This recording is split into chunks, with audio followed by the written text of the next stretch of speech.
களுக்கு முன் தன் வீட்டிற்கு அடைக்கலம் தேடி பசியில் வந்த பூனையை வளர்த்து வந்துள்ளார். மிகவும் பாசத்துடன் குழந்தை போல் வளர்த்து வந்த பூனையின் சேட்டைகளை தாங்க முடியாத அக்கம் பக்கத்தினர் கென்னடியிடம் புகார் அளித்து வந்துள்ளனர். இதனால் வருத்தமடைந்த கென்னடி வேறு வழியின்றி மனவேதனையுடன் கடந்த 30ஆம் தேதி 15 கிலோமீட்டர் தொலைவில் உள்ள தளவானூர் என்ற கிராமத்தில் அந்த பூனையை விட்டுவிட்டு வந்துள்ளார்.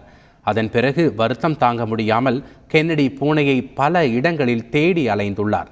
இந்த நிலையில் திடீரென வீட்டிற்கே அந்த பூனை திரும்பி வந்து கென்னடிக்கு இன்ப அதிர்ச்சி கொடுத்துள்ளது.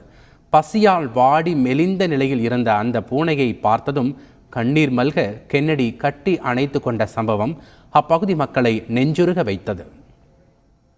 சார், பூனையை விட்டோம்னா கொஞ்சம் எங்கள் ஏஜ் ஆகுதுங்களா, பின்னாடியே நாங்கள் போகிற பக்கமெல்லாம் வரும். சம்டைம்ஸ் நாங்களே அதில் மிதிச்சிடுறோம். அதனால் என்ன பண்ணோன்னு கேட்டிங்கன்னா,